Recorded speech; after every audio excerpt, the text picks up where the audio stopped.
Bonjour et bienvenue sur La Boussole, le podcast qui vous aide à vous orienter.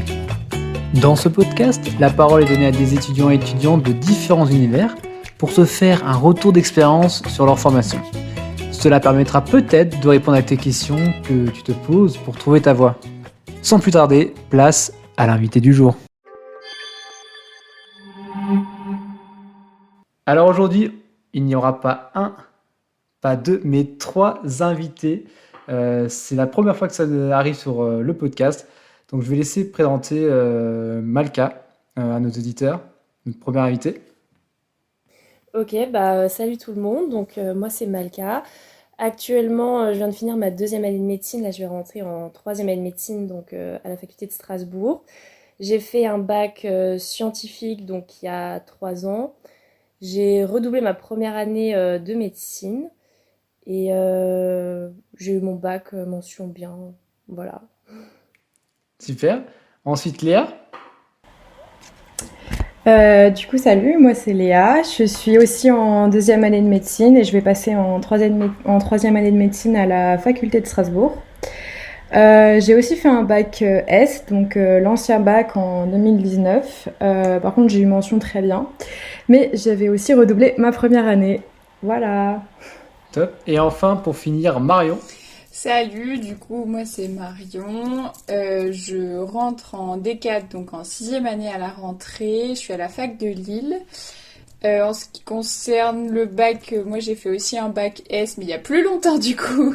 Et j'ai eu mention très bien. Et ma PACES, je l'ai eu en 1 an. Et j'ai fait une année de césure, donc une pause entre ma troisième année et ma quatrième année, donc le début de l'externat.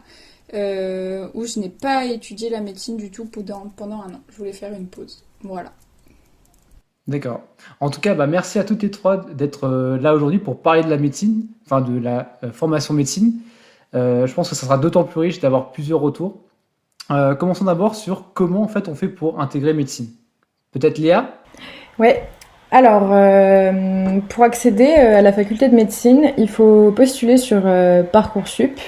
Donc, demander la formation. Donc, en fonction de la fac où on est et de la ville où on veut aller, il y a plusieurs différents noms pour la première année.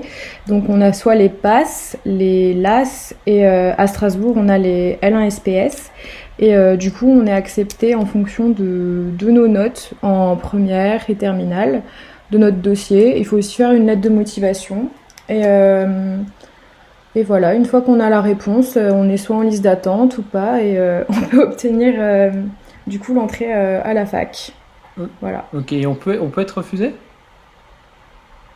On peut être refusé, oui, parce qu'il n'y a pas de place pour tout le monde et beaucoup de gens veulent s'inscrire. Donc il faut quand même essayer d'avoir un bon dossier et en fonction des notes qu'on a, on peut oui ou non avoir la mineure qui nous plaît. Avant, c'était pas ça. Pour la PACES, on s'inscrivait juste en PACES. Mais là, vu que chaque mineur a un nombre de places limité, et ça fait qu'on postule à toutes les mineures différentes. Et si on a de la chance, on a celle qu'on veut. Et avec un peu moins de chance, une qu'on aime un peu moins. Et Voilà. pour ceux qui connaissent rien, genre moi j'y connais rien, c'est quoi une mineure? Alors une mineure, c'est une matière qu'on va faire en plus des cours de santé. Il y a en fonction des facs, il y a plusieurs matières différentes. À Strasbourg, on a des mineurs de maths, des mineurs de sciences de la vie, mineurs de psychologie, de chimie. On a aussi du droit et il y en a une douzaine en tout. Ok, donc en fait tu peux faire une sorte d'autre filière en même temps. Et ça, c'est quoi le but de ça? Alors ça, du coup, ça permet ensuite, si jamais on rate le concours, de pouvoir se réorienter et repartir directement en L2 de sa mineure, parce que à l'époque, c'était pas possible.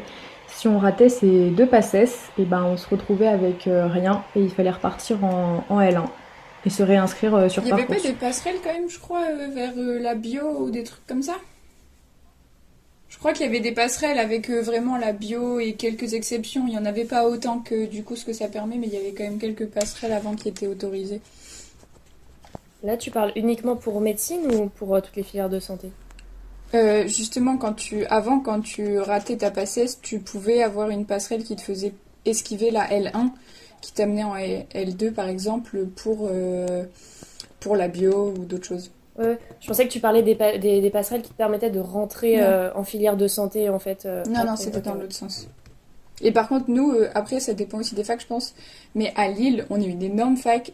On est plus de 3000 à passer la première année. Enfin, du moins quand je le faisais. Et du coup, je pense qu'il y avait beaucoup moins de restrictions concernant le nombre de personnes qui pouvaient accéder ou pas à la fac. Ça doit dépendre des régions aussi, je pense. Ok, donc du coup, depuis, il y a sûrement plus de personnes qui postulent par rapport au nombre de places. Ils ont dû réduire parce qu'au bout d'un moment, c'est quand même, enfin, la capacité est quand même limitée. Ouais, bah pour moi, de ce que j'avais compris à Strasbourg, si on validait pas tous les crédits, on pouvait pas avoir du coup cette passerelle Ok. d'équivalence. Parce que j'ai une amie moi, il y a pas mal de gens dont j'avais entendu parler qui sont retrouvés en L1 de bio et pas en L2. Ok. Après deux passés du coup. Donc il faut bien s'assurer d'avoir tous ces crédits et de faire effectivement ces cours à côté. Donc à l'époque de Marion, il y avait que, je crois, bio de ce que tu disais, C'était la alors que maintenant majorité. c'est Ouais. ouvert, voilà, maintenant c'est ouvert à beaucoup plus parce que le but c'est qu'il y ait un plan B, j'imagine, vu que beaucoup loupent cette année-là, mais qu'il y a quand même des cours de cette filière, que ce soit psychologie, droit, vous avez cité, bah, pour quand même ne pas arriver en deuxième année et ne rien savoir à cette Mais filière. c'est parce qu'à l'époque, moi, c'était Euh, Après, pas le même fonctionnement du tout. Nous, c'était tout le monde avait que oui. des cours de médecine. Là, c'est l'intérêt PASS, LAS. PASS, ils ont que médecine et LAS, ils ont l'équivalent d'un double diplôme. Ouais, vas-y, Malka. Malka a envie de réagir. ouais, non, en fait, c'était juste déjà fin des deux PACES avant et je pense encore maintenant, il y avait aussi possibilité, tu parlais de la passerelle pour aller en bio. Je crois, il me semble qu'il y en avait aussi une pour aller en école d'infirmière ou d'infirmier. Et donc voilà, il faut se renseigner. Mais aussi pour revenir sur PASS, LAS, L1 SPS, il faut vraiment bien se renseigner parce qu'à Strasbourg, nous, du coup, on a la L1 SPS, comme l'a dit Léa, et ça fonctionne pas du tout de la même façon que dans le reste de la France où c'est du coup PASS et LAS. Parce qu'avec la L1 SPS, du coup, on parle pas de mineurs, on va plutôt parler de parcours.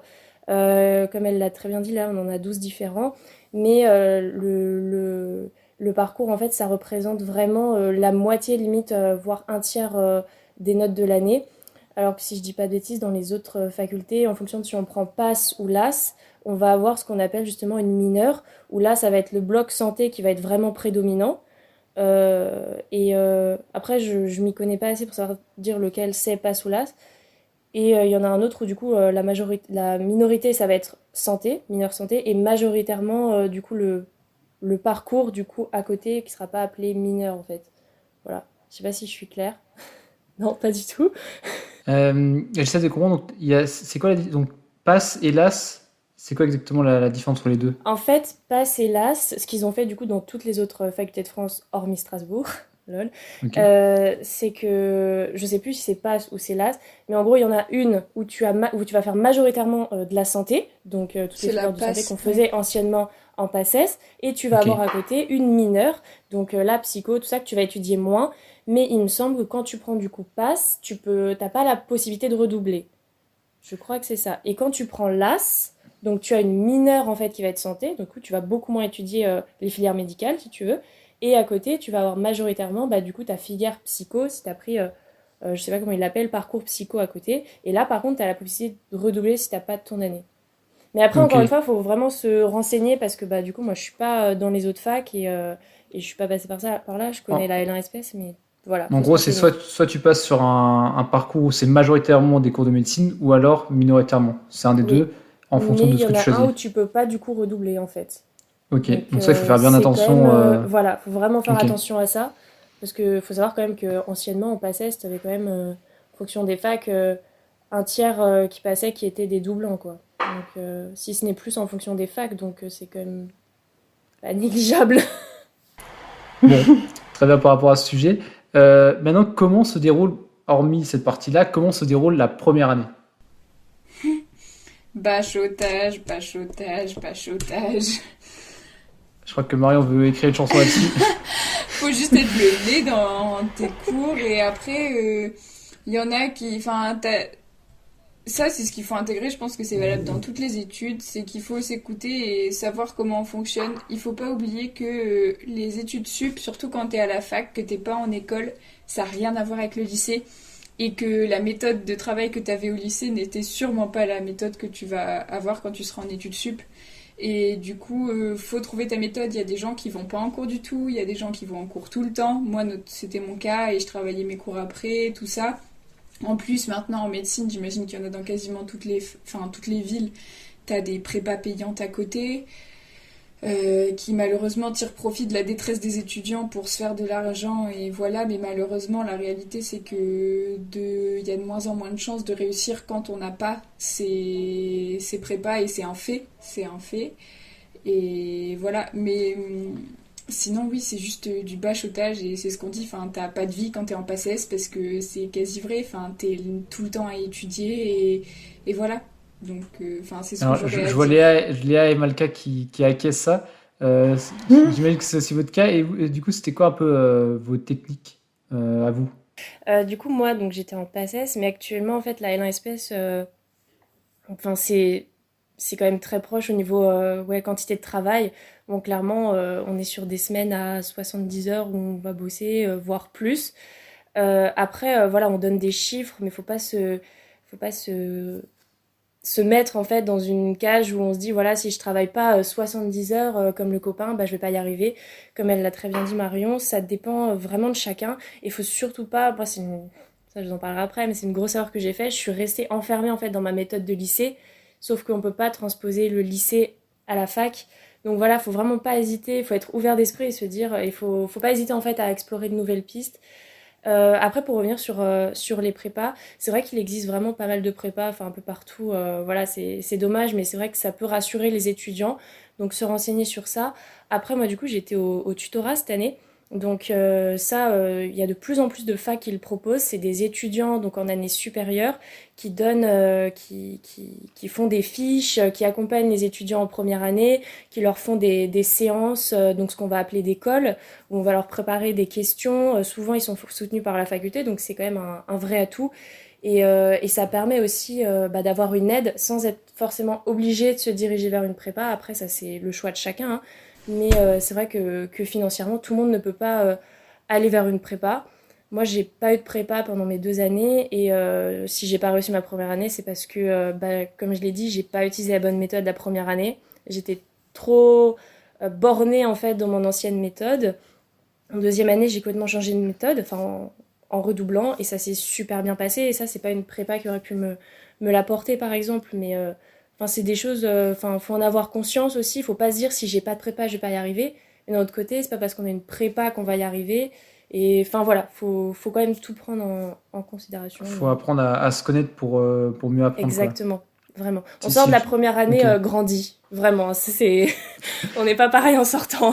Bah, on apprend du coup de ses erreurs, on sait ce qu'on a mal fait, ce qu'on a bien fait, et du coup on apprend de ça, j'imagine. Exactement.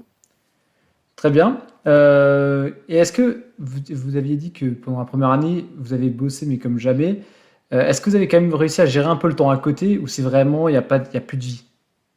Moi c'est vrai que le temps à côté, il y en avait pas des tonnes, mais bon, il faut quand même en prendre un petit peu pour pouvoir se ressourcer et pas exploser quoi avec tout ce stress et cette pression du concours.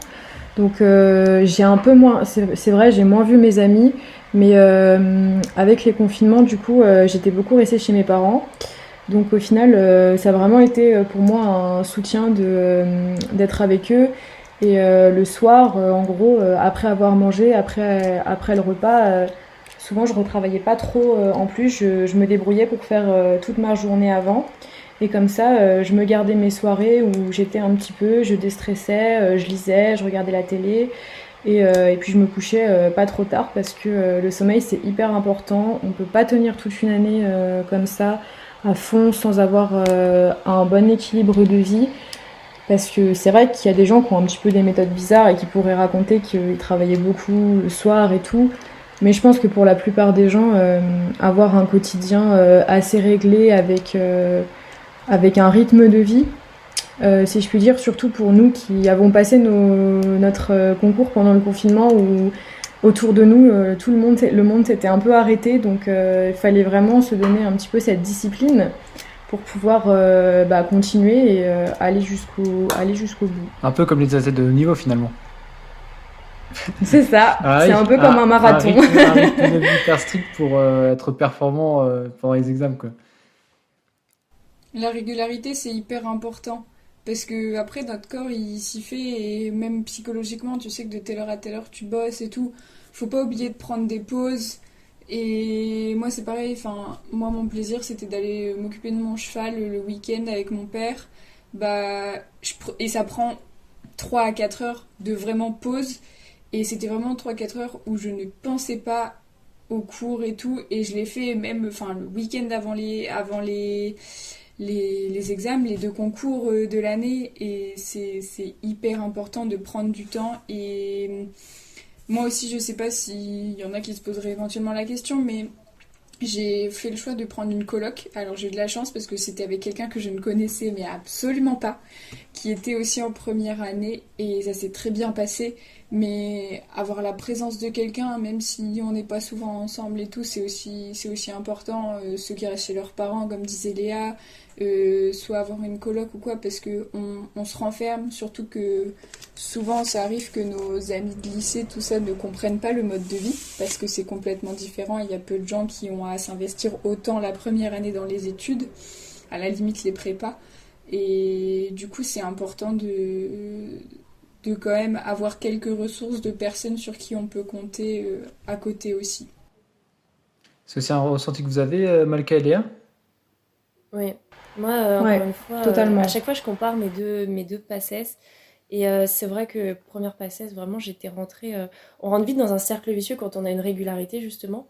Surtout quand on est capable de se mettre une certaine pression, enfin, avec la pression, avec le stress, tout ça. Et je sais que j'étais vraiment rentrée dans un cercle vicieux où je prenais très très peu de pauses, je m'accordais très peu de choses, je faisais plus de sport à côté. Et du coup, j'en devenais vraiment invivable, en fait, avec ma famille. Et c'est vrai que la deuxième année, j'ai vraiment fait beaucoup plus attention à garder. Je me gardais tout mon dimanche pour aller faire du sport, pour prendre le temps en fait de manger, de faire les repas de famille ou de rester longtemps en fait avec ma famille. Si j'arrivais pas à faire exactement ce que je m'étais fixé dans la journée, c'était pas cataclysmique, c'est pas grave, je le refaisais. Et vraiment le fait de pas se mettre cette pression, parce qu'en fait on se la met tout seul la pression, c'est ça qui est ouf. Ça libère vraiment. Et encore une fois, pour ceux qui font un sport à côté, vraiment ne l'arrêtez pas. C'est vraiment le sport en plus, c'est prouvé, c'est physiologique, hein, ça libère des endorphines qui permettent de mieux travailler et voilà, ça sert à rien de rester devant son bouquin pendant 4 heures s'il y a rien qui rentre. Enfin, à un moment, il faut faire une pause, il faut l'accepter. Et c'est ça en fait le plus dur, je pense, la première année, c'est d'être cool avec soi-même en fait, et de s'accorder des pauses et de se dire ouais, ok, alors là, calm down, en fait, je vais faire du sport, je sais pas, je vais voir mon copain, ou je vais voir mes potes, ou voilà. Bon, faut pas en abuser, c'est clair qu'on n'a pas énormément de temps, mais voilà, se garder une après-midi dans toute la semaine, c'est clairement pas excessif, quoi. Le Et ça lâcher fait prise. plus que de bien. Exactement, vraiment. C'est pas évident. Vous parlez tous un peu de la famille, des amis. Euh, Est-ce que en première année, le mieux, c'est quoi? C'est de rester chez les parents, ou alors en coloc, ou alors plutôt avoir son appartement C'est comme la méthodo, c'est chacun son truc qui lui convient. Faut savoir. Après, il y en a qui justement, enfin c'est ce que Malka disait, on peut devenir invivable sur certains points, et c'est con, mais ça peut créer des tensions avec la famille, et ça peut être bien d'avoir la famille comme un échappatoire, d'autant plus si on est proche d'eux. Moi, c'est vrai que c'était le cas avec mes parents, donc j'étais heureuse le week-end de les revoir, mais j'étais aussi contente de ne pas être chez eux tout le temps, parce que t'as besoin d'avoir ton espace, et si tu veux pas manger à telle heure parce que tu as besoin de faire ta life comme tu veux et tout, enfin, il y a des avantages. Après, moi aussi, en fait, en passait, c'était dans l'idée de tout optimiser. Et, et c'est vraiment ça. Et c'est complètement ça. Et genre, moi, clairement, j'avais fait le choix de prendre un appart. J'étais à moins de 10 minutes à pied de la fac. Comme ça, je faisais mes petits allers-retours, parce que nous, du coup, à Lille, je sais pas vous les filles comment ça fonctionnait, mais on avait cours, ça changeait entre le premier et le deuxième semestre, mais on avait cours soit tous les matins de la semaine, soit tous les après-midi, pendant un semestre. Et du coup, c'était Le matin, je me levais, je prenais mon petit déj, j'allais en cours, je revenais, et après, je savais que toute mon après-midi, ma soirée, j'étais chez moi. Et voilà, et c'est vraiment optimiser le temps que tu passes à côté, genre même faire les courses, enfin, tu vois, c'est con, mais ta vie se résume à optimiser ton temps pour ne pas culpabiliser de ne pas bosser. Parce que c'est ça, t'as une énorme culpabilité qui se met en place et qui est dure à gérer aussi. Mm. C'est exactement pour ça que les pauses, c'est hyper Voilà. dur de les faire. Mm. C'est incroyable à dire, mais Ça, c'est ouf. Ouais, on se met dans un cercle On se met dans vicieux. un espèce de cercle vicieux, c'est ça, où on continue, on se dit mais non, mais là je peux pas m'arrêter, il y a quelqu'un qui est en train de bosser et tout, là je vais perdre des places, ça va pas, et c'est compliqué. Après, juste pour revenir sur l'histoire de l'appartement, je pense que ça dépend aussi déjà de la situation financière des parents et tout. Moi, j'avais dû prendre un appart parce que j'habite à Colmar, et donc c'est quand même à 1 heure de Strasbourg, et faire des allers-retours en train tous les jours, c'était juste pas possible. Après, avec le confinement, du coup, je suis revenue chez moi et on avait les cours à distance.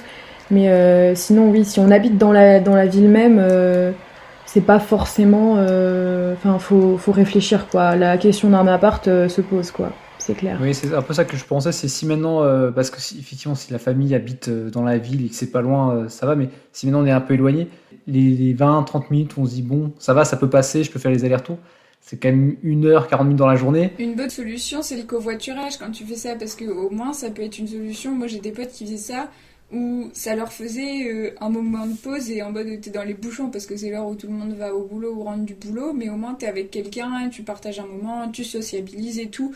Donc c'est pareil, en quelque sorte, t'optimises parce que t'associes ta pause à ton trajet, parce que t'es avec quelqu'un et tout. Et voilà. Ah, Mais ça peut être une solution. excellent, dans les bouchons. Bah non, mais c'est vrai. Mais c'est vrai, non, mais c'est vrai, c'est sûr que faire du cowork, ça permet aussi de sociabiliser, sachant que c'est quand même une année où on peut vite s'isoler, enfin, comme vous l'avez dit, quoi. Hmm. Très bien, passons peut-être plus rapidement sur les années suivantes. Comment en plus ça se passe en médecine? Sans forcément entrer dans le détail, mais comment ça se passe ensuite l'année 2, 3, 4, etc. Jusqu'à, je sais pas plus combien, mais Ça dépend aussi des facs en fait, ça. Les filles, je vous laisse ok. présenter Strasbourg et moi au pire je ferai Lille après. Ok, alors du coup à Strasbourg, donc on a la fameuse L1 SPS, voilà. Après, donc ça fait partie du premier cycle des études médicales. Donc là, je vais parler uniquement pour les études de médecine. Faut savoir que la première année, elle permet d'accéder à d'autres filières de santé, donc MMOPK, donc médecine, maïeutique, donc c'est sage-femme, kiné, odontologie, donc c'est tout ce qui est dentiste, et pharmacie. Donc voilà, faut le savoir. Donc du coup pour médecine, premier cycle, donc L1 SPS, deuxième année, troisième année, ok. Fin de troisième année, on rentre dans le deuxième cycle, donc c'est l'externat. Ça va être quatrième année, cinquième année et sixième année. Et ensuite, on va rentrer dans le troisième cycle, où là, c'est ce qu'on va appeler l'internat. Et donc là, en fonction de la spécialité qu'on choisit, on va avoir entre 3 et 5 ans donc, de spécialisation. Enfin, ça dépend. Après, bon, Marion rebondira. Et il faut aussi savoir qu'il y a une réforme qui est en train d'être mise en place. Parce qu'à l'origine, à la fin de l'externat, donc à la fin de la sixième année, on avait les ECN, qui était un concours en fait avec tous les étudiants de médecine de France, qui est classant. Et donc, en fonction du résultat qu'on a, du classement qu'on a, on choisit sa spécialité, la ville qu'on veut. Maintenant, ce qui est en train de se dessiner, c'est que en début de sixième année, on passera ce concours et donc on rentrera plutôt en, je sais pas comment ils vont appeler ça, pré-internat, je sais pas trop, mais ça c'est encore un peu, voilà. Un peu flou. Voilà. Très bien, Et Marion, ouais, du coup? juste pour déjà reprendre un peu aux bases, la deuxième et troisième année, alors ça dépend, il y a certaines facs, notamment à Paris, où en troisième année, ils commencent à bosser... ah putain, mais on n'aura pas la vidéo, j'allais montrer les gros bouquins. Ils commencent à bosser sur les fameux collèges, donc les collèges de Ouais. cardio, de neuro, de tout ce que vous voulez. J'aurais pu vous montrer la ribambelle, là, et je les ai tous sur mon bureau. Et en fait, il y en a qui commencent à bosser là-dessus à partir de la 3e année, mais sinon, le but de la 2e et de la 3e année, qui sont donc dans le premier cycle, comme l'a expliqué Malka, c'est de faire de la physiopathe, c'est donc d'acquérir les bases. Parce que qu'on se mette d'accord, la première année, c'est du bourrage de crâne. Alors oui, il y a quelques bases qui vont servir après, mais c'est du bourrage de crâne et 75% de ce qu'on apprend, on ne le réutilisera pas après. Non mais faut être honnête,